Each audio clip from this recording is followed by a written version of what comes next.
Hey, sweet pickles. It's Tuesday, and I have something to say. Today, I wanted to talk about accepting defeat, which is not something we hear a lot. I think a lot of people are told, do as much as you possibly can, and then when you do, like, no matter what you happens, you will win. Like, if you do it long enough, if you do it with everything in you, you will win.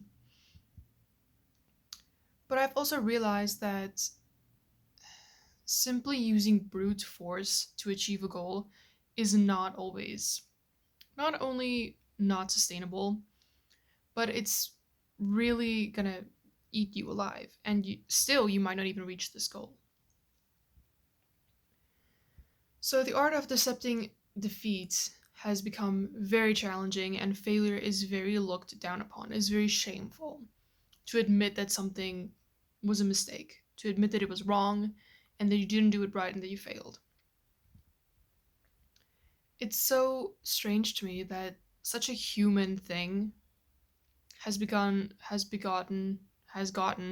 so looked down upon and like alienated, kind of like it's so disgusting. We're all so driven to perfection that we've lost the basic sense of humanness. In a recent podcast from Brene Brown and Trevor Noah, I have heard Brene Brown say that people are a perfect combination of holy and unpure, which is such a gorgeous way to put it for me. I genuinely do feel like that is really what we are. We are a combination of perfection and failure. We are kindness and we are cruelness. It's such a contrasting whiplash effect to be a human, I feel. I wouldn't know what it's like to be a bird. I'm gonna be so honest with you. I don't know. They look like they're having a blast. Um but just it's so humiliating being able to stand there and face yourself and be like, okay, yeah, no, like I screwed this up. I made a mistake, and just being able to accept that humbleness. And not only that, you learn the best through mistakes. You learn the fastest, the most accurately through doing mistakes and getting practical experience rather than just theoretical or academic experience. You have to physically do it to understand what there is.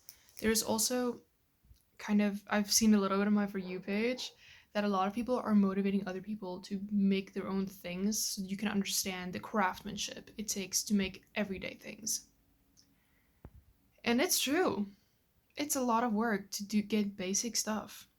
I really love bookbinding, but it's a lot of work. I would have never imagined that just making a simple notebook is so challenging. But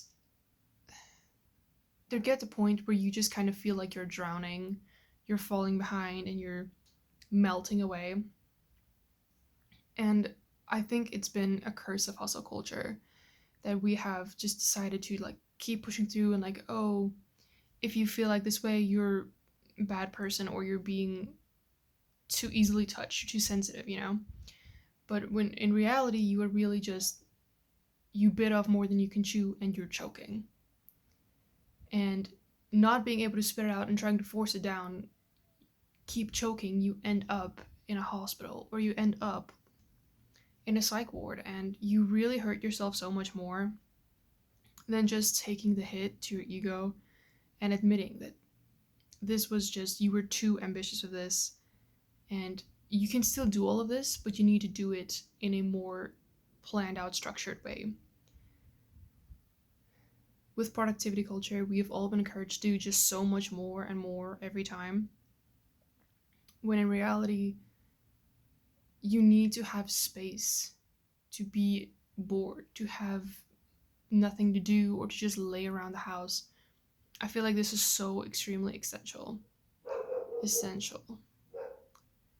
And this really helps you process all these things that you have been defeated in many ways. I kind of see people recently more as like grass in the wind.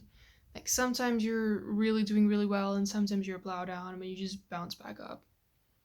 And I think it's important to notice that one defeat doesn't define you, it probably just redirects you. But let me know in the pickle jar down below what you guys think. Goodbye, pickles!